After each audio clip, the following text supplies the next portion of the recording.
Good morning. तो आज हम लोग स्टार्ट करेंगे चैप्टर 1 केमिस्ट्री का some basic concept of chemistry का लेक्चर 2, जिसमें हम लोग पढ़ेंगे इम्प्योर सब्सटेंस। और इम्प्योर सब्सटेंस को सबसे पहले हम लोग डिफाइन करते हैं। तो डेफिनेशन इसका है, it is a type of substance which are formed by mixing two or more atom or molecule in any proportion। इसका मतलब ये होता है कि जब हम लोग दो या दो से ज़्यादा एलिमेंट को या कंपाउंड को एनी प्रपोर्शन में मिक्स करते हैं तो रिजल्टिंग जो हम लोग को प्रोडक्ट बनेगा उसको हम लोग बोलते हैं मिक्सचर या तो फिर इम्प्योर सब्सटेंस। और इसका एग्जाम्पल है एयर, मड वाटर, स्टोन, ये सब इम्प्योर सब्सटेंस है। और हम लोग मिक्सचर भी बोलते हैं नॉर्मली इसको, इम्प्योर सब्सटेंस को। अब इम्प्योर सब्सटेंस में हम लोग नेक्स्ट देख रहे हैं मिक्सचर। तो मिक्सचर की बात करें तो मिक्सचर को हम लोग डिफाइन करते हैं, it is a impure substance form by mixing two और मोर एलिमेंट और कंपाउंड इन एनी प्रपोर्शन। जैसे सेम डेफिनेशन है जैसे हम लोग इम्प्योर सब्सटेंस को डिफाइन किए थे, सेम डेफिनेशन इसमें भी है। मिक्सचर बनाने के लिए हम लोग सबसे पहले हम लोग लेंगे या तो फिर एलिमेंट या तो फिर कंपाउंड, या दोनों एलिमेंट हो या दोनों कंपाउंड हो या इसमें से एक एलिमेंट हो एक कंपाउंड हो, लेकिन इसका प्रोपोर्शन फिक्स नहीं होता है। प्रोपोर्शन फिक्स होगा तो ये एलिमेंट की जगह कंपाउंड बन जाएगा, ये मिक्सचर की जगह कंपाउंड बन जाएगा। ठीक है, तो हम लोग नॉर्मली मिक्सचर का एग्जांपल लेते हैं। तो ये एयर है, शुगर एंड वाटर है सॉल्यूशन है, सॉल्ट एंड वाटर सॉल्यूशन है, इसको हम लोग बोलते हैं मिक्सचर। अब आगे हम लोग इसका टाइप का देखें मिक्सचर का। तो मिक्सचर दो टाइप का होता है। पहला हो जाएगा होमोजीनियस मिक्सचर और दूसरा हेट्रोजीनियस मिक्सचर। ये जो मिक्सचर होमोजीनियस हेट्रोजीनियस है वो इसका कंपोजिशन के अकॉर्डिंग हम लोग बोल सकते हैं क्लासीफाई है। जैसे हम लोग होमोजीनियस मिक्सचर की बात करेंगे तो इसमें जो सोल्यूट सॉल्वेंट होगा या तो फिर हम लोग एक कंपोनेंट और दूसरा कंपोनेंट, तो ये दोनों क्या है यूनिफॉर्मली डिस्ट्रीब्यूटेड होना चाहिए या तो फिर इवनली डिस्ट्रीब्यूटेड होना चाहिए। यूनिफॉर्मली का मतलब यहाँ पे ये होता है कि जब हम लोग इसको मिलाएंगे तो ये दोनों का प्रपोर्शन जो होगा या ये दोनों मिक्स होगा एक जैसा, एक समान मिक्स होगा, हर एक लेयर बाय लेयर इसका मतलब मिक्सिंग एक जैसा होना चाहिए। तो डेफिनेशन भी इसी तरह से है, it is a type of mixture in which solute particle are uniformly distributed throughout the solution. Solute particle जो होगा वो सॉल्यूशन में इंटायर सॉल्यूशन में एक जैसा डिस्ट्रीब्यूटेड होगा, या तो फिर हम लोग बोल सकते हैं evenly distributed throughout the solution. ये होता है कुछ एग्जांपल इसका, जैसे एयर है तो एयर होमोजीनियस मिक्सचर है, सी वाटर है होमोजीनियस है, सॉल्ट वाटर हम लोग मिलाएंगे होमोजीनियस हो जाएगा। कलर्ड गैस जो होता है होमोजीनियस होता है, गैसोलीन है। और हम लोग बोल सकते हैं शुगर वाटर सॉल्यूशन, वो भी होमोजीनियस होगा। अब नेक्स्ट जो है सॉल्यूशन का दूसरा टाइप वो है हेट्रोजीनियस मिक्सचर। तो अभी हम लोग बात करेंगे हेट्रोजीनियस मिक्सचर का। जस्ट इसका अपोजिट होता है होमोजीनियस मिक्सचर का अपोजिट। इसका मतलब क्या है, सोल्यूट पार्टिकल सॉल्वेंट के अंदर यूनिफॉर्मली डिस्ट्रीब्यूटेड नहीं होगा और इवनली डिस्ट्रीब्यूटेड नहीं होगा। ठीक है, मतलब एक जैसा मिक्स नहीं होगा, हर एक लेयर में इसका कंपोजिशन अलग अलग होगा, इसीलिए इसको हम लोग बोलते हैं हेट्रोजीनियस मिक्सचर। हेट्रो का मतलब होता है अलग टाइप का, एक जैसा नहीं, ठीक ना, डिफरेंट डिफरेंट, मतलब लेयर बाय लेयर इसका डिफरेंट होगा। तो इसको हम लोग डिफाइन करेंगे तो it is a type of mixture in which solute particle are not uniformly distributed throughout the solution। और इसमें हम लोग नेक्स्ट टर्म की बात करें तो composition of the mixture are different. Composition जो होगा वो अलग अलग होगा। जैसे हम लोग सॉल्यूशन बनाते हैं तो सॉल्यूशन लिक्विड फेज में होता है और लिक्विड फेज क्या होगा, लेयर बाय लेयर होगा, बहुत सारा लेयर होगा, ठीक ना। तो हर एक लेयर का मतलब कंपोजिशन अलग अलग होगा। ठीक है, जैसे हम लोग मान लेते हैं इसका एग्जांपल ले तो यहाँ पे हम लोग देख रहे हैं मड हो गया, सॉलिड हो गया, सैंड आयरन फिलिंग हो गया, ये सब हो गया। सिंपल सा एग्जांपल हम लोग बात करें तो सैंड एंड वाटर की बात करते हैं। Sand plus water, sand plus water जो होगा, तो ये दोनों सैंड और वाटर क्या है, जब हम लोग मिक्स करते हैं तो और इसको डिजॉल्व करेंगे, घोलेंगे, ठीक है ना, तो पूरा सैंड डिजॉल्व तो नहीं होगा, बट कुछ देर तक हम लोग छोड़ देंगे तो ये धीरे धीरे सेटल डाउन हो जाएगा। मतलब ऊपर का वाटर फ्रेश दिखेगा और नीचे के वाटर में तो कुछ सैंड पार्टिकल दिख जाएगा। तो इसका मतलब ये हो गया कि सॉल्यूट जो है वो through out the solution uniformly distributed नहीं है और इवनली डिस्ट्रीब्यूटेड नहीं है।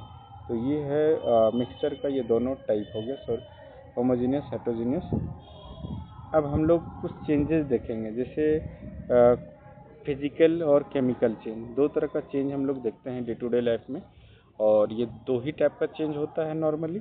कुछ चेंजेस को हम लोग फिजिकल चेंज के अंदर क्लासिफाई करते हैं और कुछ चेंजेस जो होता है वो मतलब केमिकल चेंज होता है। तो नॉर्मली हम लोग फिजिकल चेंज देखेंगे, वो टेम्पररी चेंज होगा। तो it is a temporary change in which chemical composition does not change. Chemical composition change हो गया तो केमिकल मतलब चेंज माना जाएगा इसको। तो यहाँ पे केमिकल कंपोजिशन चेंज नहीं होगा, but it state changes by changing temperature and pressure. Pressure और टेम्परेचर को चेंज करेंगे तो इसका स्टेट चेंज होगा। स्टेट कहने का मतलब है कभी सॉलिड फेज में होगा, लिक्विड फेज में होगा, या तो फिर गैस फेज में होगा, और ये तीनों का इंटर कन्वर्जन, ठीक है। तो इस तरह का चेंज को हम लोग बोलते हैं फिजिकल चेंज, फिजिकल चेंज हम लोग बोलते हैं, ठीक है। एग्जाम्पल हम लोग देखते हैं, जैसे कलर में चेंज हो रहा है तो फिजिकल चेंज है। केमिकल चेंज में भी कलर चेंज हो सकता है। ऑर्डर स्मेल में चेंज है, मेल्टिंग बॉइलिंग पॉइंट आता है, डेंसिटी आता है, स्टेट आता है। ये सब चेंजेस को हम लोग जनरली कंसिडर करते हैं फिजिकल चेंज के अंदर। कुछ पॉइंट्स हम लोग याद रखेंगे जो मेन पॉइंट आता है फिजिकल चेंज में। तो फिजिकल चेंज जो होता है वो टेम्पररी चेंज होता है। It can be reverse by reversing the condition. Physical change को हम लोग रिवर्स कर सकते हैं कंडीशन को रिवर्स करने के बाद। दूसरा है no new substances are form. Physical change में कभी नया सब्सटेंस बनता नहीं है, ठीक है। Chemical property remains unchanged. हम लोग जानेंगे कि केमिकल प्रॉपर्टी क्या होगा, एक जैसा होगा। केमिकल प्रॉपर्टी कहने का मतलब जो भी सब्सटेंस का हम लोग स्टेट चेंज कर रहे हैं। एग्जाम्पल के लिए हम लोग आइस लेते हैं, तो आइस जो है वो सॉलिड स्टेट में है और वो हाइड्रोजन और वाटर से मिलकर बना है। जैसे ही इसका हम लोग स्टेट चेंज करेंगे, इसका मतलब है जैसे ही हम लोग आइस को हीट करेंगे तो ये लिक्विड में कन्वर्ट हो जाएगा, लिक्विड फेज में आ जाएगा। अब लिक्विड फेज में आएगा तो वो वाटर हो जाएगा, और मतलब सॉलिड फेज में भी वाटर था लेकिन स्टेट अलग था। और यहाँ पे भी ये हाइड्रोजन और ऑक्सीजन से ही मिल के बना है, और इसको फर्दर हम लोग हीटिंग करते रहें और इसका टेम्परेचर अप टू 100 डिग्री तक पहुँचा दें तो ये बॉयल करेगा, और 100 डिग्री तक जाने के बाद ये वेपर में कन्वर्ट होना स्टार्ट हो जाएगा। और वेपर में कन्वर्ट होगा तो ये वाटर वेपर बोला जाएगा इसको गैस फेज में। और यहाँ पर भी इसका जो कलर होता है, ये इसका मतलब हम लोग बोल सकते हैं कंपोजिशन होता है वो सेम होता है।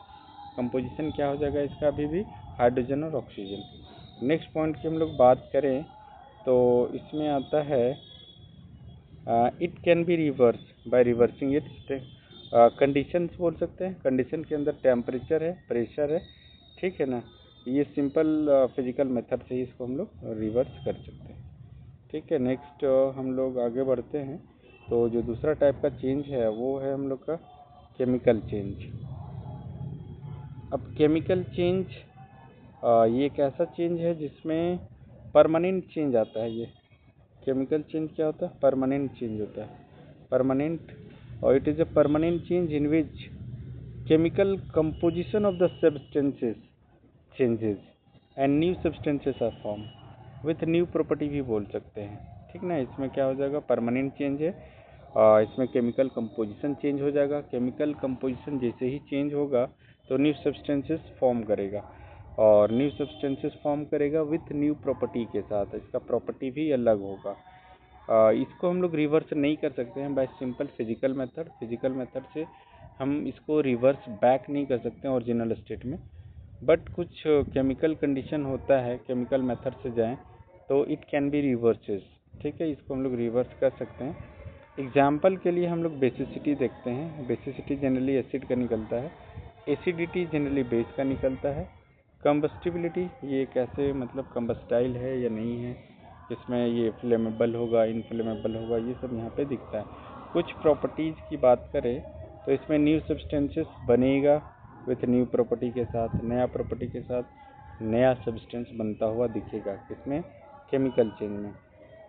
It is a permanent change, ये परमानेंट चेंज होता है, इसको रिवर्स नॉर्मली नहीं कर पाते हैं। ठीक है। It can not be reverse by physical method, physical method से रिवर्स नहीं कर सकते हैं। It can be reverse by only chemical method, इसको हम लोग केवल केमिकल मेथड से रिवर्स कर सकते हैं। ठीक है। अब आगे बढ़ते हैं हम लोग, और हम लोग का नेक्स्ट है, हाँ तो नेक्स्ट हम लोग का टॉपिक है इसी के अंदर measurement of physical quantity. Physical quantity का कैसे हम लोग मेजरमेंट करेंगे। तो मेजरमेंट का मतलब होता है comparison of two object, one object standard माना जाएगा, और जिसको हम लोग नॉन भी बोलते हैं स्टैंडर्ड को, जिसका वैल्यू हम लोग को पता होता है। इसका कंपैरिजन करेंगे एक अननोन ऑब्जेक्ट से जिसको हम लोग मेजर करना पड़ता है। ठीक ना। तो ये मेजरमेंट है basically comparison of two objects और नॉर्मली फिजिकल क्वांटिटी हम लोग डिफाइन किए हैं। फिजिकल क्वांटिटी को हम लोग फिर से हम लोग डिफाइन कर रहे हैं। फिजिकल क्वांटिटी क्या हो जाएगा? Anything that can be measurable, that can be measure and written in the form of number with proper unit is called physical quantity. ठीक है। इसका मतलब क्या है कि कोई भी चीज़ जिसको हम लोग मेजर कर सकते हैं, और मेजर करने के बाद कुछ पर्टिकुलर नंबर में उसको हम लोग लिख सकते हैं, उसको हम लोग बोलते हैं फिजिकल क्वांटिटी। ठीक है। यूनिट के साथ, मतलब कि जिसमें मेजर किए हैं उसका यूनिट क्या है। फॉर एग्जांपल हम लोग लेंथ को मेजर कर सकते हैं, तो इसका यूनिट हम लोग मीटर, सेंटीमीटर, मिलीमीटर एक्सेट्रा हम लोग यूज़ करेंगे। मास हो गया, इसको मेजर कर सकते हैं। टाइम हो गया, टेम्परेचर हो गया, एरिया हो गया, वॉल्यूम हो गया, बहुत सारे मतलब हम लोग बोलेंगे फिजिकल क्वांटिटी है जिसको हम लोग मेजर कर सकते हैं। और फिजिकल क्वांटिटी उसी को बोलते हैं जो मेजरेबल है नेचर में, जिसको हम लोग मेजर कर सकते हैं। तो फिजिकल क्वांटिटी का मतलब होता है एक नंबर मेजर करने के बाद जो नंबर मिलेगा वो, और उसके साथ एक यूनिट हम लोग लिखेंगे। तो फिजिकल क्वांटिटी को ऐसे हम लोग लिखते हैं। फॉर एग्जांपल हम लोग बात करें तो हम लोग को लेंथ मेजर करना है नोटबुक का। मान लेते हैं एक नोटबुक है, कुछ ऐसे कुछ एग्जांपल में देखते हैं बना के। ये मान लेते हैं हम लोग का नोटबुक है। ठीक है। अब इसका लेंथ मेजर करना होगा, तो यहाँ से यहाँ तक का लेंथ, यहाँ से यहाँ तक का लेंथ मेजर करना है। ठीक है। तो हम लोग क्या करेंगे, एक स्केल लेंगे, स्केल, और इसका जीरो मार्क को यहाँ पुट करेंगे एक साइड में, और इसको हम लोग यहाँ से यहाँ तक देखेंगे। स्केल मान लेते हैं इतना लंबा है, यहाँ तक हम लोग देखेंगे। अब यहाँ तक मान लेते हैं ये आ जाता है हम लोग का 15 सेंटीमीटर, 15 सेंटीमीटर। देन इसका लेंथ क्या आ जाएगा? 15 सेंटीमीटर। क्या आ जाएगा? Length 15 centimetre. ठीक है, ये हो जाता है। तो इसका लेंथ हम लोग बोल सकते हैं। किसी का मास मेजर करना होगा तो मास मान लेते हैं हम लोग का ये कोई क्या बोलते हैं हम लोग, एक कोई भी ऑब्जेक्ट ले लो जिसका हम लोग को मास मेजर करना है। सपोज हम लोग ले लेते हैं एक ब्रिक का पीस से हम लोग का इसका मास मेजर करना है। तो हम लोग जनरली इसको हम लोग क्या करेंगे, तो बीम बैलेंस में या तो फिर इलेक्ट्रॉनिक बैलेंस पे रखेंगे, इसका मेजर मिल जाएगा। मान लेते हैं वो निकल के आया 500 ग्राम, तो उसका मास हो जाएगा 500 ग्राम। ये इसका नंबर है, ये इसका यूनिट है। ठीक है। तो कुछ ऐसे हम लोग कर सकते हैं। ये फिजिकल क्वांटिटी हो गया। अब आगे बढ़ते हैं हम लोग और मेजरमेंट को डिफाइन करते हैं। तो मेजरमेंट बेसिकली होता है comparison of unknown physical quantity with a non standard. ठीक है ना। तो इसी को हम लोग बोलते हैं फिजिकल क्वांटिटी। यहाँ पे अननोन फिजिकल क्वांटिटी है, मतलब जिसको हम लोग मेजर करेंगे। जैसे हम लोग पेन का लेंथ मेजर करना है, तो पेन हम लोग के लिए हो जाएगा नॉन फिजिकल क्वांटिटी। और नॉन स्टैंडर्ड क्या होगा, तो पेन का लेंथ हम लोग जिससे मेजर करेंगे। अब यहाँ पे बात करते हैं हम लोग मेजर करने के लिए हम लोग स्केल ले लेते हैं। तो स्केल हम लोग के लिए क्या हो जाएगा, नॉन स्टैंडर्ड। तो ये दोनों को कंपैरिजन करेंगे, देन हम लोग पता कर पाएंगे कि पेन का लेंथ एक्चुअल में कितना है।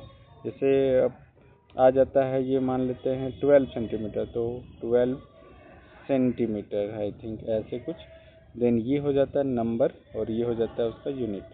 तो प्रॉपर यूनिट के साथ लिखेंगे, देन हम लोग का पता चल जाएगा कि पेन का लेंथ क्या है। अब नेक्स्ट हम लोग बात करें तो यहाँ पे एग्जांपल है, measurement of length of book by the metre scale. तो मीटर स्केल से हम लोग देख लेंगे मेजर करके कितना आता है, ठीक है। तो ये मेजरमेंट हो गया। नेक्स्ट टॉपिक हम लोग का है टाइप्स ऑफ फिजिकल क्वांटिटी। तो हम लोग फिजिकल क्वांटिटी को जनरली दो भाग में क्लासीफाई करते हैं। पहला होता है बेसिक फिजिकल क्वांटिटी, या इसी को हम लोग बोलते हैं फंडामेंटल फिजिकल क्वांटिटी, बेसिक या तो फिर फंडामेंटल फिजिकल क्वांटिटी। और दूसरा हम लोग का हो जाएगा डिराइव्ड फिजिकल क्वांटिटी, ठीक है। आगे हम लोग देखेंगे डिराइव्ड फिजिकल क्वांटिटी को भी। तो बेसिक और फंडामेंटल फिजिकल क्वांटिटी क्या होता है, तो वैसा physical quantity, those physical quantity which cannot be broken down into more fundamental quantity are called basic physical quantity।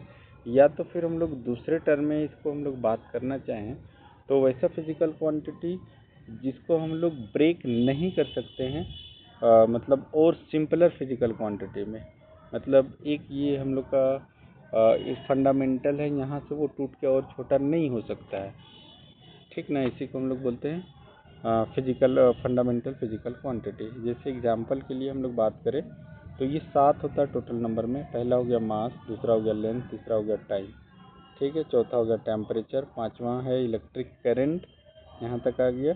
छठा इंटेंसिटी ऑफ लाइट, और सातवां है अमाउंट ऑफ सब्सटेंस, ठीक ना। जिसको ये सब 7 जो है वो है फंडामेंटल फिजिकल क्वांटिटी। ये सबको ब्रेक करेंगे तो इसके अंदर और कुछ नहीं मिलेगा। जैसे लेंथ को ब्रेक करेंगे तो लेंथ एक यूनिक क्वांटिटी है, इसके अंदर अब नहीं होगा। इसको हम लोग ऐसे बात करें कि लेंथ को हम लोग मीटर में मेजर करें, सेंटीमीटर में मेजर करें, और तोड़ के हम लोग मिलीमीटर में मेजर करें, तो ये नहीं है। लेंथ का मतलब लेंथ, लंबाई, उसको हम लोग और तोड़ नहीं सकते हैं किसी में, ठीक है। इसी तरह टाइम भी, टेम्परेचर भी। तो ये टोटल 7 है जो फंडामेंटल है, इसको ब्रेक करके हम लोग और छोटा नहीं कर सकते हैं। तो नेक्स्ट लाइन में हम लोग लिखे भी हैं, there are 7 types of basic fundamental quantity. Basic fundamental quantity 7 होते हैं, ठीक है। अब ये 7 को हम लोग 1 बाय 1 देखते हैं, ठीक है। तो हम लोग यहाँ पे आ जाते हैं और ये 7 को देख रहे हैं, तो इसके अंदर हम लोग का आ जाएगा,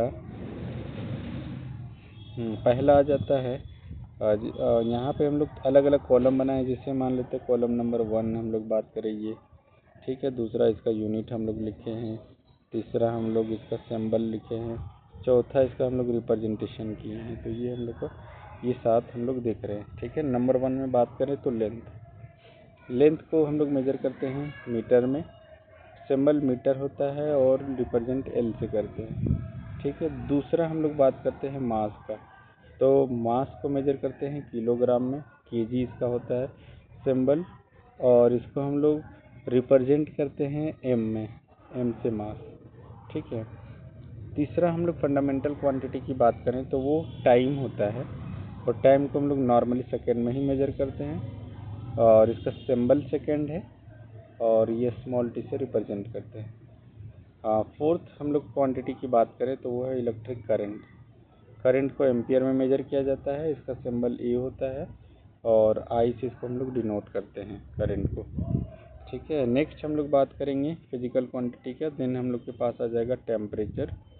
टेम्परेचर को हमेशा हम लोग केल्विन में मेजर करते हैं, कैपिटल के इसका सिंबल है, और टी से हम लोग इसको रिप्रेजेंट करते हैं। 6 नंबर है वो है ल्यूमिनस इंटेंसिटी। ल्यूमिनस इंटेंसिटी का मतलब होता है कि लाइट का ब्राइटनेस और डार्कनेस क्या है, कितना ब्राइटर लाइट है, कितना डार्कर है, उसको ल्यूमिनस इंटेंसिटी बोलते हैं। और इसको मेजर करने के लिए जो वर्ड यूज़ करेंगे दैट इज़ कैंडेला, और कैंडेला को CD से रिप्रेजेंट करते हैं, और IR से इसको हम लोग डिनोट करते हैं। और लास्ट हम लोग इसको देख रहे हैं ये है हम लोग के पास अमाउंट ऑफ सब्सटेंस, और अमाउंट ऑफ सब्सटेंस को मोल में रिप्रेजेंट करते हैं। ये मोल इसका सिंबल भी है, और स्मॉल एन से इसको हम लोग डिनोट करते हैं। तो ये हम लोग का था 7 बेसिक फंडामेंटल फिजिकल क्वांटिटी। ठीक है, अब हम लोग आगे बढ़ जाते हैं। तो इसको ध्यान में रखना है, इसके आगे जो क्वांटिटी है मिलने वाला है हम लोग को, वो इसका डिराइव्ड फिजिकल क्वांटिटी है। तो हम लोग अब स्टार्ट करते हैं डिराइव्ड फिजिकल क्वांटिटी। तो इसमें सेम तरीके से हम लोग डिफाइन करेंगे those physical quantity which are obtain from the basic physical quantity और it can be broken down into more fundamental physical quantity are called derived physical quantity। जिसको हम लोग क्या बोल सकते हैं कि जो हम लोग के पास derived physical quantity होगा वो तो बना होता है फंडामेंटल क्वांटिटी से। अब फंडामेंटल से बना होगा तो हम लोग इसको और सिंपलर में तोड़ सकते हैं, फंडामेंटल में तोड़ सकते हैं। ठीक है ना, तो ये होता है derived physical quantity that can be broken down into more fundamental physical quantities called derived physical quantity। तो area derived physical quantity, velocity derived physical quantity है। सिमिलरली हम लोग डेंसिटी की बात करेंगे, ये भी derived है। वॉल्यूम है, फोर्स है, वर्क है, एक्सेलरेशन है। इसके अलावा और भी बहुत सारा हो सकता है, एनर्जी हो सकता है, पावर हो सकता है। ठीक ना, ये सब क्या है derived physical quantity। तो कुछ हम देखते हैं एग्जाम्पल में। जैसे हम लोग बात करें वेलोसिटी की, तो वेलोसिटी इज इक्वल टू क्या होता है, रेट ऑफ चेंज ऑफ, मतलब हम लोग बोल सकते हैं डिस्टेंस या डिस्प्लेसमेंट। तो displacement upon time, displacement upon time है ये। तो इसका यूनिट हम लोग लिखे डिस्प्लेसमेंट का, तो डिस्प्लेसमेंट को हम लोग किसमें मेज़र करते हैं, तो नॉर्मली हम लोग मीटर में मेज़र करते हैं, टाइम को किस में, तो सेकेंड में। तो ये हो गया हम लोग का मीटर पर सेकेंड। ये हम लोग का क्या है, इसका वेलोसिटी का यूनिट है। ठीक ना, अब इसको हम लोग तोड़ेंगे तो हम लोग के पास दो चीज़ मिलेगा। वेलोसिटी को तोड़ेंगे तो एक हम लोग के पास लेंथ मिल जाएगा, ठीक है, और दूसरा हम लोग के पास टाइम मिल जाएगा ब्रेक करने के बाद। ठीक ना, तो इस तरह से हम लोग बोल सकते हैं कि जो डिराइव्ड फिजिकल क्वांटिटी है वो ब्रेक हो सकता है मोर सिंपलर फिजिकल क्वांटिटी में। तो ये ब्रेक करके भी दिखा दिए। और अब लेंथ को ब्रेक करना चाहे ना, तो लेंथ के अंदर कुछ भी नहीं मिलने वाला है, इसीलिए ये क्या है, ब्रेक नहीं होगा। तो हम लोग डिराइव्ड फिजिकल क्वांटिटी के बारे में बात किए थे, ये एग्जाम्पल हो गया था। अब हम लोग नेक्स्ट यूनिट देखते हैं। यूनिट का मतलब क्या होता है, किसमें हम लोग मेजर करेंगे। ठीक है ना, तो यूनिट क्या होता है, तो a unit may be defined as the standard of reference chosen to measure or express any physical quantity। ठीक है, मतलब क्या है, ये यूनिट एक रेफरेंस है या स्टैंडर्ड है जिससे हम लोग मेजर करते हैं कोई भी फिजिकल क्वांटिटी को। ठीक है, जैसे हम लोग को लेंथ मेजर करना होगा तो उसके लिए रेफरेंस लेंथ से रिलेटेड लेना होगा। जैसे मास मेजर करना है तो इसको मेजर करने के लिए जो रेफरेंस और यूनिट यूज करेंगे वो मास मेजर करने के लिए होना चाहिए। जैसे हम लोग बीम बैलेंस लेते हैं, इलेक्ट्रॉनिक बैलेंस लेते हैं, स्प्रिंग बैलेंस लेते हैं, तो ये सब क्या हो जाएगा, हम लोग का यूनिट हो जाएगा। ठीक है, और जैसे हम लोग बात करें टेम्परेचर मेजर के लिए, तो हम लोग टेम्परेचर मेजर के लिए हम लोग केल्विन ले सकते हैं, kelvin scale, Fahrenheit scale, degree Celsius, but हम लोग एसआई में बात करेंगे तो हमेशा केल्विन यूज करेंगे। अब है टाइप्स ऑफ यूनिट। यूनिट को हम लोग यहाँ पे 4 टाइप में लिखे हैं। ये FPS, ठीक है, पहला यूनिट है FPS, foot pound second unit system, और इसी को हम लोग बोलते हैं ब्रिटिश सिस्टम। दूसरा है CGS यूनिट सिस्टम, इसको बोलते हैं फ्रेंच यूनिट सिस्टम। तीसरा है SI, अभी इंटरनेशनल स्टैंडर्ड या स्टैंडर्ड इंटरनेशनल बोलते हैं। और चौथा है MKS, मतलब तीसरा हम लोग मान के चलेंगे ये MKS है, चौथा हम लोग मान लेंगे SI यूनिट सिस्टम। तो ये है यूनिट का सिस्टम, मतलब मेजरमेंट करने के लिए अलग अलग तरीका। अब मेजरमेंट करने के लिए ये हम लोग तरीका यूज कर सकते हैं। ठीक है, मतलब ये ब्रिटिश लोग जब आया था, जब कॉलोनी का दौर चल रहा था पूरा वर्ल्ड में, उस समय ब्रिटिश लोग जो मेज़र करने का तरीका निकाला था या सिस्टम डेवलप किया था, दैट इज़ FPS। मतलब लेंथ को फुट में मेजर कर रहा था, मास को पाउंड में, और टाइम को सेकेंड में। सिमिलरली उसी के पैरेलल एक और कॉलोनिज्म चला रहा था, दैट इज फ्रेंच लोग चला रहा था। तो वो सब सीजीएस में मेज़र करता था, मतलब लेंथ को सेंटीमीटर को में, मास को ग्राम में और टाइम को सेकेंड में मेज़र करता था। उसी को हम लोग बोलते हैं फ्रेंच सिस्टम। और हम लोग इसके बाद जैसे कॉलोनी का रूल ख़त्म होता है तो इंटरनेशनली एक सिस्टम डेवलप करता है। मतलब हम लोग ट्रेडिंग के लिए कि वन कंट्री जो है एक कंट्री से दूसरे कंट्री के बीच में ट्रेडिंग कैसे हो, तो उसके लिए एक सिस्टम डेवलप किया गया इंटरनेशनली, या हम लोग वर्ल्ड वाइड बोले, वो था एमकेएस सिस्टम। तो एमकेएस सिस्टम में मास को हम लोग ये लेंथ को मीटर में, मास को किलोग्राम में और टाइम को सेकंड में मेज़र करते थे। बाद में इसी को मॉडिफाई किया गया और ऐसा सिस्टम डेवलप किया गया। ठीक है, तो हम लोग आते हैं नंबर 1 में, दैट इज़ एफपीएस। ठीक है, एफपीएस सिस्टम। एफपीएस के अंदर हम लोग देखते हैं it is a type of unit in which length is measured in foot, यहाँ पे लिखा हुआ, मास is measured in pound and time is measured in second, is called FPS system.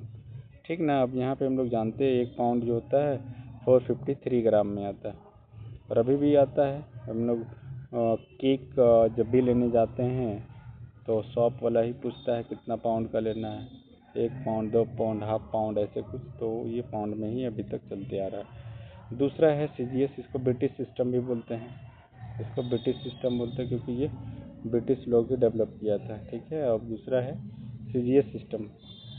तो it is a type of system in which length is measured in centimeter, mass is measured in gram and time is measured in second। ठीक है, time is measured in second, यहाँ पे ये हो गया। और हम लोग जानते हैं 1 मीटर इज इक्वल टू,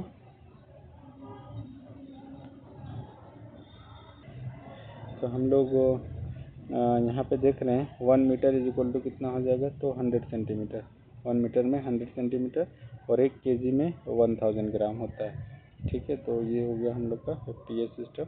तो हम लोग आगे बढ़ जाते हैं और आते हैं एमकेएस सिस्टम में, जिसको हम लोग नॉर्मली मैट्रिक सिस्टम बोलते हैं।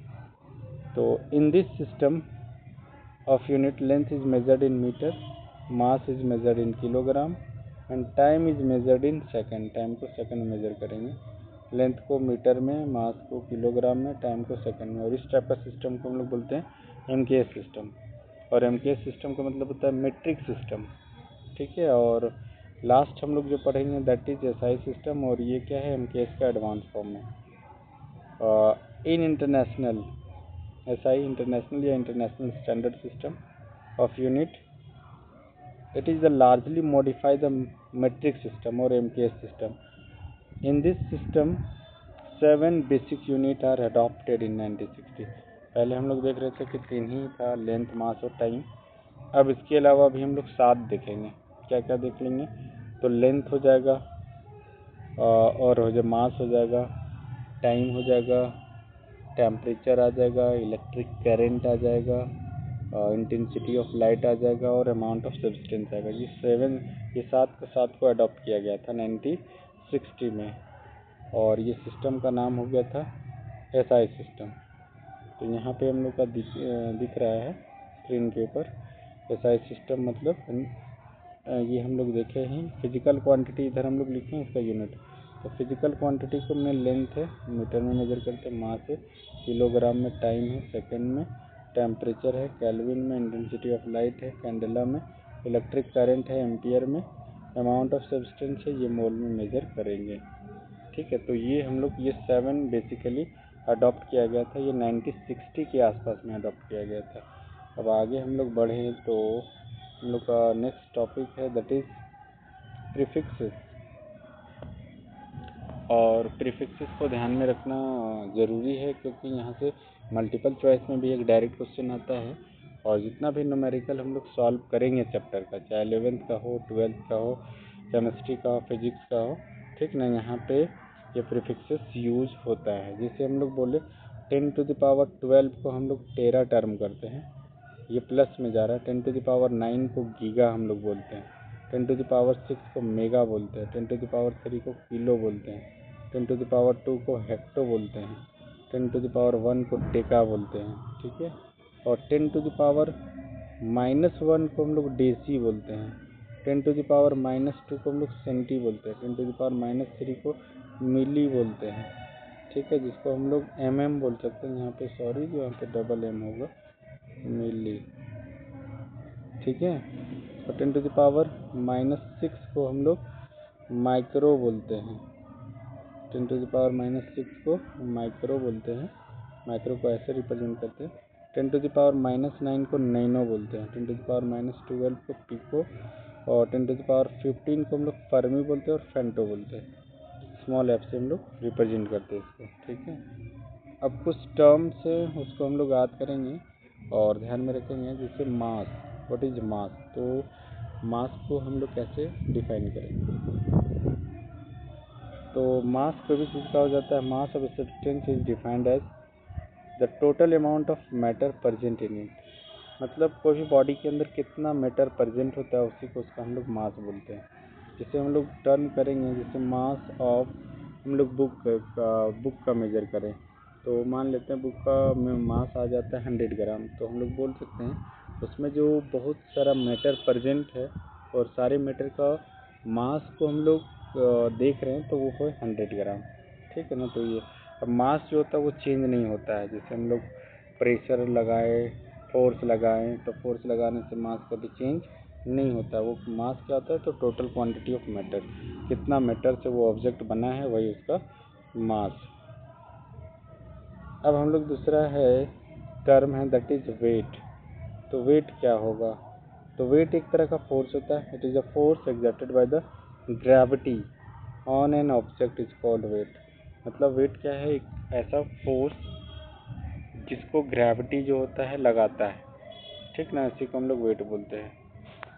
अब इसका हम लोग यूनिट न्यूटन, फोर्स है तो ये फोर्स का यूनिट न्यूटन होता है, तो हम लोग बोल सकते हैं, या तो फिर हम लोग वेट को डिफाइन कर सकते हैं, force exerted by gravitational acceleration और gravity is known as weight. तो वेट को हम लोग ऐसे लिखते हैं, वेट एक तरह का फोर्स है, मास है टोटल क्वांटिटी ऑफ मैटर। कभी कभी मास और वेट में डिफरेंस पूछता है, तो हम लोग मास और वेट में भी डिफरेंस जान लेंगे। जिससे हम लोग बात करें तो मास जो होता है पूरे यूनिवर्स में कहीं चेंज नहीं होता है, through out the universe mass constant होता है, बट वेट जो होता है यूनिवर्स में चेंज होते रहता है। मास किसी के ऊपर डिपेंड नहीं करता है, mass total quantity of matter के ऊपर डिपेंड करता है, और वेट जो होता है वो डिपेंड करता है मास के ऊपर और ग्रेविटेशनल एक्सेलरेशन के ऊपर, ठीक है। और मास वेट जो होता है ये वेक्टर क्वांटिटी है। वेक्टर क्वांटिटी कहने का मतलब इसके अंदर मैग्नीट्यूड और डायरेक्शन होगा। जब भी हम लोग वेट लगेगा तो वेट हमेशा डाउनवर्ड लगेगा, जबकि मास स्केलर क्वांटिटी है, ठीक है। तो ये कुछ डिफरेंसेस हैं। अब है वॉल्यूम, तो space occupied by N object is called volume.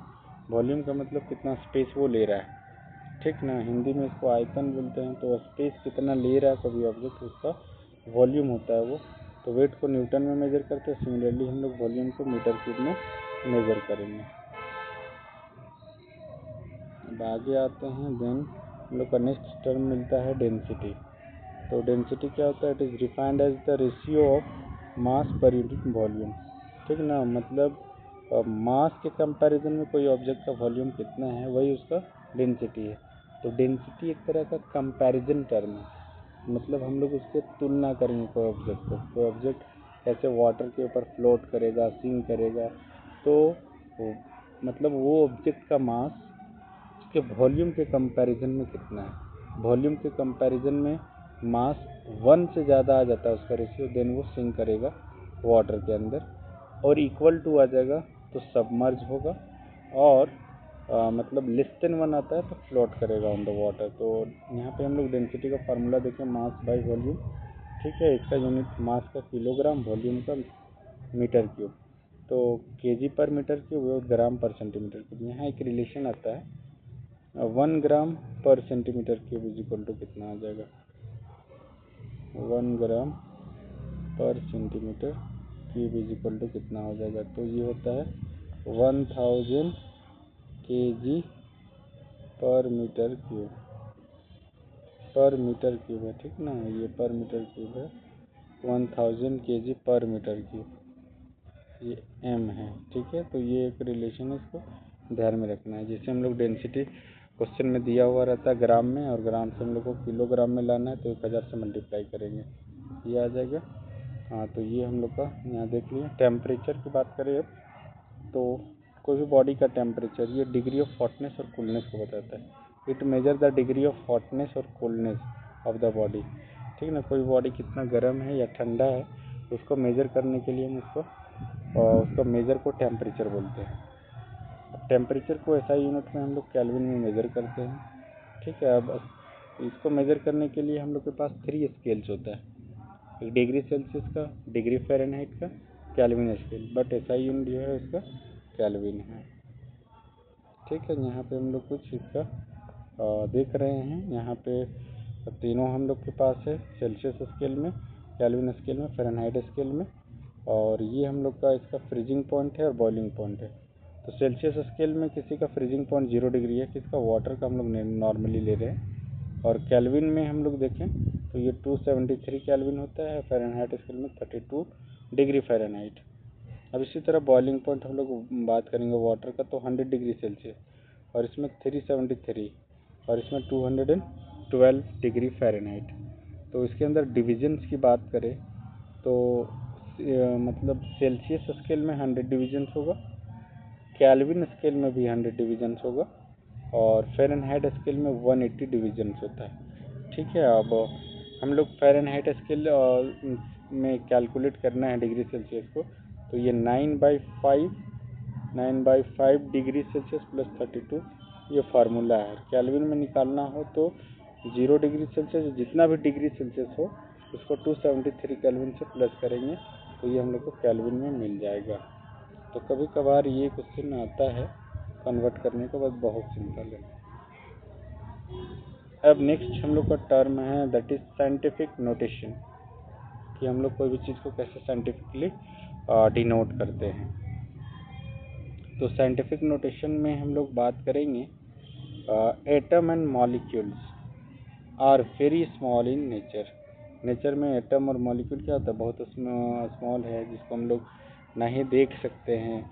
अब किसी को हम लोग देख नहीं सकते हैं, तो उसको मास को कैसे कैलकुलेट करेंगे, उसका चार्ज को कैसे कैलकुलेट करेंगे, कि मास भी बहुत ज़्यादा नेग्लिजिबल टाइप का होगा, बहुत वेरी स्मॉल होगा, चार्ज भी इसमें बहुत स्मॉल होता है। तो उसके लिए हम लोग साइंटिफिक नोटेशन हम लोग यूज करते हैं। साइंटिफिक नोटेशन मतलब कोई भी भारी से मतलब स्मॉल से स्मॉल ऑब्जेक्ट को, या तो फिर बहुत मतलब हम लोग बोल सकते हैं भारी से भारी ऑब्जेक्ट को मेजर करने के लिए ये टर्म यूज करेंगे, ठीक है। जैसे extremely very small, so that it is written in the scientific notation, ठीक है, notation form as charge on electron. मतलब यहाँ पे हम लोग देख रहे हैं चार्ज ऑन इलेक्ट्रॉन लिखना हो, एक इलेक्ट्रॉन के ऊपर कितना चार्ज होता है, तो ये 0.15 जीरोज, तो 15 जीरोज नहीं, sorry, it is 17 zeros and 16। तो इसको हम लोग साइंटिफिक नोटेशन में इतना लिखना पड़ता है, ठीक ना। और इतना को हम लोग डायरेक्टली रिप्लेस करते हैं साइंटिफिक फॉर्म में 1.6 एंड 10⁻⁹ कूलम के फॉर्म में, ऐसे हम लोग लिख लेते हैं, इसी को साइंटिफिक नोटेशन बोलते हैं। इसी तरह सिमिलरली हम लोग को मास ऑफ इलेक्ट्रॉन को लिखना पड़ता, तो हम लोग 0 पॉइंट लगाते, उसके बाद 30 जीरो लगाते, उसके बाद 31 लिखते kg, 0 पॉइंट के बाद 30 जीरो कंटिन्यू लिखना पड़ता, उसके बाद हम लोग क्या करते उसमें kg लगाते हैं, 91 लिख के kg लगाते। तो इसको हम लोग सिंपली क्या किया, 9.1 × 10⁻31 kg लिखे, ठीक है। एवोगाड्रोज नंबर एक बहुत बड़ी नंबर है, जिसको हम लोग बोलते हैं 6.023 × 10⁻23 एटम, मतलब 6023 के बाद हम लोग इसमें कितना जीरो ऐड करते लगातार, तो 23 जीरोज लगाते, जो कि मिलियंस, अरब, खरब, ट्रिलियंस क्रॉस कर जाता है, उसके बाद भी काउंटिंग हम लोग नहीं कर पाते। तो मास ऑफ प्रोटॉन 1.67 × 10⁻27 kg, ये बहुत छोटा सा मास है, तो इसको भी मेजर करने के लिए हम लोग क्या करेंगे, साइंटिफिक नोटेशन का टर्म यूज करेंगे, ठीक है। अब हम लोग आगे बढ़ जाते हैं, और आगे बढ़ने के बाद कुछ हम लोग का एडिशन एंड सब्ट्रैक्शन है। जैसे हम लोग डेसिमल नंबर को कैसे ऐड करेंगे, ठीक है। तो यहाँ पावर में भी नॉर्मली 6.65 × 10⁻4 और इधर हम लोग क्या है 0.895 इंटू 10⁻⁴। तो नॉर्मली जब भी एडिशन और सब्ट्रैक्शन करना होगा डेसिमल का तो 10⁻⁴ को हम लोग इक्वल बनाते हैं। इक्वल बना के हम लोग कॉमन ले लेते हैं। जैसे कॉमन ले लिए 10⁻⁴ यहाँ पे, और 10⁻⁴ कॉमन लेने के बाद यहाँ पे 6.65 इसका बच जाएगा और 0.895 इसका बच जाएगा। इसको डायरेक्टली ऐड करेंगे। ऐड करने के बाद इतना हो गया इंटू 10⁻⁴, ये एडिशन है। सिमिलरली सेम प्रोसेस से सब्ट्रैक्शन भी करेंगे। जैसे 2.5 है 10⁻⁻², 4.8 इंटू 10⁻⁻3, इसको सब्ट्रैक्ट करना होगा। तो पावर हम लोग क्या करते हैं, या तो -3 बना लो या तो -2 बना लो। तो यहाँ -2 में है तो एज इट इज़ हम लोग यहाँ रखे और इसको हम लोग क्या किए -2 में कन्वर्ट किए। इससे पावर हम लोग घटाएंगे। पावर हम लोग क्या कर रहे हैं इसका और माइनस कर रहे हैं, मतलब एक बढ़ा रहे हैं, ठीक ना। तो इसका वैल्यू घटाना पड़ेगा। यहाँ पे घटा दिए 10⁻⁻² में दोनों आ गया।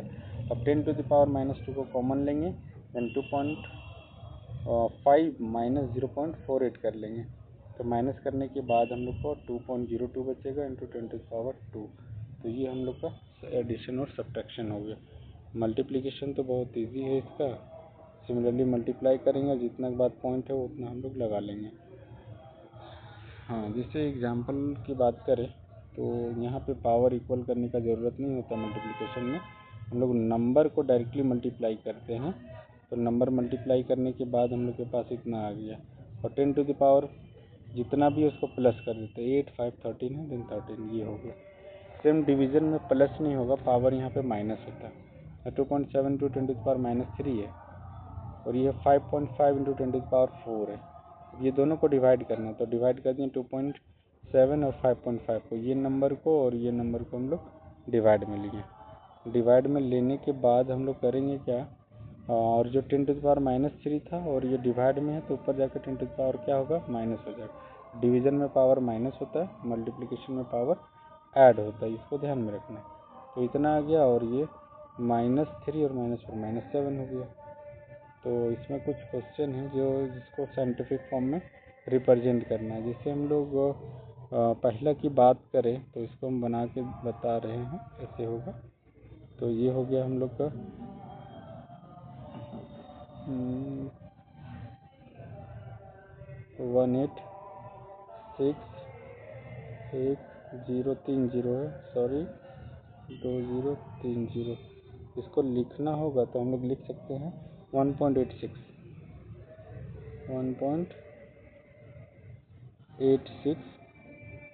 इंटू 10⁻।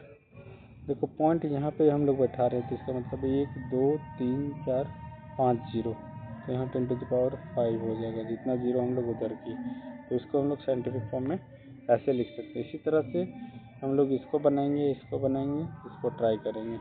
ये होमवर्क में है, इसको करना है। आगे बढ़ जाते हैं।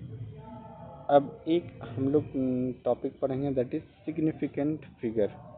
ठीक है, तो सिग्निफिकेंट फिगर क्या होता है ना। सिग्निफिकेंट फिगर नॉर्मली हम लोग देखते हैं कि कोई भी मेजरमेंट लेंगे तो वो एक होता है, मतलब एक एक्चुअल नंबर आ जाता है, उसके बाद हम लोग डेसिमल में उसको लेते हैं। तो सिग्निफिकेंट फिगर में हम लोग कहाँ तक कोई भी नंबर को काउंट करते हैं वो देखते हैं। तो 0.025 ऐसे है करके तो हम लोग कितना नंबर को काउंट करें वो सिग्निफिकेंट फिगर बताता है। तो सिग्निफिकेंट फिगर में हम लोग यहाँ पे नॉर्मली बात करें तो significant figure are the digits that make the measure more accurate, measurement को मोर एक्यूरेट बनाता है। It also dedicate the precision of a number particularly in measurement. These measurements are used to indicate the quantity of a length, volume, mass and so on. जो भी quantity होगा उसको ये represent करेगा। जिससे इसमें जितना भी अर्थमेटिक ऑपरेशन है सब होता है। Arithmetic operation such as addition, subtraction, multiplication, division are used while calculating the significant figure.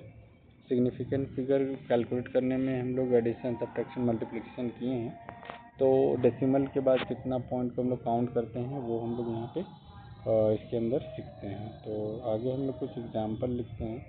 Significant figure जिसे है यहाँ पे 6.5302, ये एक नंबर है। तो इसमें पूछ लेता है कि इसमें कितना सिग्निफिकेंट फिगर है। तो 1 2 3 4 5, तो इसमें 5 सिग्निफिकेंट फिगर है, 5 सिग्निफिकेंट फिगर। अब इसका बात करें हम लोग 85003000, कितना सिग्निफिकेंट फिगर है। तो यहाँ से यहाँ तक 8 2 2 4 1 5, तो इसमें भी 5 ही सिग्निफिकेंट फिगर है। इसमें बात करें कितना सिग्निफिकेंट फिगर है, तो 1 2 3 4, इसमें भी 4 सिग्निफिकेंट फिगर है। इसमें बात करें तो 2 सिग्निफिकेंट फिगर है। तो ये सब हम लोग सीखेंगे। सिग्निफिकेंट फिगर के कुछ रूल्स होता है, वो रूल्स पढ़ेंगे। तो रूल्स ऑफ सिग्निफिकेंट फिगर है, पहला रूल ये बताता है सिग्निफिकेंट फिगर का, वो है all non zero number are significant. ठीक ना, जितना भी नॉन जीरो नंबर है वो सिग्निफिकेंट है। जैसे 1 5 6 में जीरो है ही नहीं, तो सारा नंबर सिग्निफिकेंट है। इसमें भी जीरो नहीं है, सारा सिग्निफिकेंट। इसमें जीरो नहीं है, सारा सिग्निफिकेंट। इसमें 4 सिग्निफिकेंट हुआ, इसमें भी 4 सिग्निफिकेंट हुआ, इसमें 3 सिग्निफिकेंट हुआ। दूसरा रूल बताता है zero between 2 non zero number are significant. मतलब 2 नॉन जीरो नंबर, मतलब वो जीरो नंबर नहीं है, उसके बीच में कोई जीरो फंस गया है, जीरो है उसके बीच में, वो भी सिग्निफिकेंट हो जाता है। तो यहाँ पे 3 सिग्निफिकेंट हो जाएगा, इसमें हो जाएगा हम लोग का 5 सिग्निफिकेंट, इसमें भी हो जाएगा 5 सिग्निफिकेंट। ठीक है, तो ये भी 0 सिग्निफिकेंट हो जाता है। जीरो को डाउटफुल नंबर बोलते हैं, लेकिन जीरो को कब काउंट करते हैं उसका सर्टेन रूल्स है। तो ये हो जाता है। तीसरा में है leading zero in decimal number less than 1। Decimal number तो होता है, लेकिन इसमें 1 से लेस देन के केस में बात करते हैं। फर्स्ट जीरो और नॉट सिग्निफिकेंट, जो जीरोज होगा वो सिग्निफिकेंट नहीं होगा।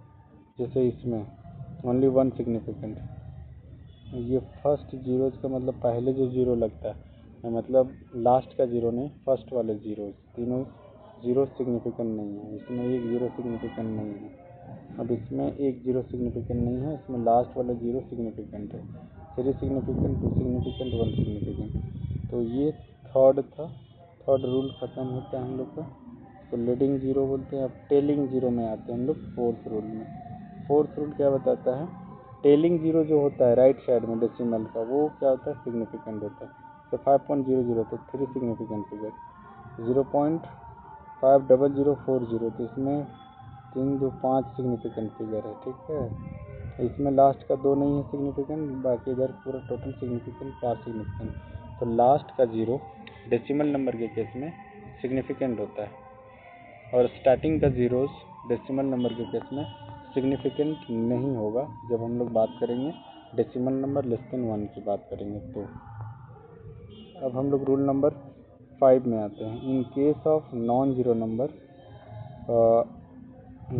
Number and zeros are not significant. Last का जीरो जो होता है वो सिग्निफिकेंट नहीं है, मतलब नॉन जीरो नंबर है, मतलब डेसिमल नंबर नहीं है, ये